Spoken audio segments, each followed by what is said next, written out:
Football ప్రపంచ కప్లో Spain అదరగొట్టేసింది. అర్జెంటీనాపై ఆధిపత్యం చెలాయించింది. ఫామ్లో ఉన్న సూపర్ స్టార్ మెస్సీని కట్టడి చేసింది. వ్యూహాలను పక్కాగా అమలు చేసింది. పెద్ద పెద్ద స్టార్లు లేకపోయినా సమిష్టి ఆట తీరుతోనే ఆకట్టుకుంది. విశ్వ విజేతగా నిలిచింది. ప్రత్యర్థి జట్టు మీద 1-0 తేడాతో విజయం సాధించి ప్రపంచ కప్ను ముద్దాడింది. మ్యాచ్ ఆరంభం నుంచి స్పెయినే దూకుడు చూపించింది. బంతిని ఎక్కువగా తన కంట్రోల్లోనే పెట్టుకుంది. పదే పదే అర్జెంటీనా గోల్ పోస్టుపై విరుచుకుపడింది. Argentina goalkeeper Emiliano Martinez గట్టిగానే పోరాటం చేశాడు. అయినా మ్యాచ్ అదనపు సమయంలో టోరెస్ గోల్ చేశాడు. స్పెయిన్కు విశ్వ కిరీటాన్ని అందించాడు. నిజానికి ఉత్కంఠ రేపిన ఫైనల్లో అర్జెంటీనా డిఫెన్స్ను ఎప్పటికప్పుడు స్పెయిన్ టెస్ట్ చేసింది. పాస్లు వేగంగా ఇస్తూ అర్జెంటీనాపై ఒత్తిడి పెంచింది. బంతి ఎప్పుడైనా అర్జెంటీనా నియంత్రణలోకి వెళ్లినా టెన్షన్ పడలేదు. వెంటనే మళ్లీ తన నియంత్రణలోకి తీసుకుంది. పదే పదే దాడులతో అర్జెంటీనాను స్పెయిన్ ఉక్కిరిబిక్కిరి చేసింది. తిరుగులేని ఆటతీరుపై పైచేయి సాధించింది. అయితే స్పెయిన్ విజయం వెనుక టికీ టాకా వ్యూహం ఉంది. ఈ వ్యూహంతోనే టోర్నీలో స్పెయిన్ విశ్వరూపం చూపించింది.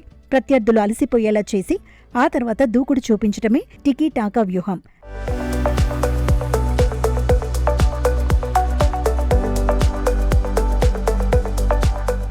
ఈ వ్యూహం గురించి మెస్సీ, రొనాల్డో, ఎంబాపే వంటి వారికి తెలుసు. అయినా స్పెయిన్ దూకుడు ముందు ఈ టోర్నీలో స్టార్లేమీ చేయలేకపోయారు.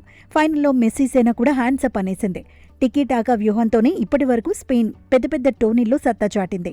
2010లోనూ వరల్డ్ కప్ గెలవడంలో ఇదే సూత్రం పనిచేసింది. టికీటాకా వ్యూహం ప్రకారం ప్లేయర్లు త్రిభుజాకారంలో నిల్చుంటారు. తక్కువ దూరంలోనే ఉంటారు. బంతిని ఒకరికొకరు పాస్ చేసుకుంటారు. గ్రౌండ్లోని గ్యాప్లు వినియోగించుకుంటారు. ప్రత్యర్థి జట్లను టెన్షన్ పెట్టిస్తారు.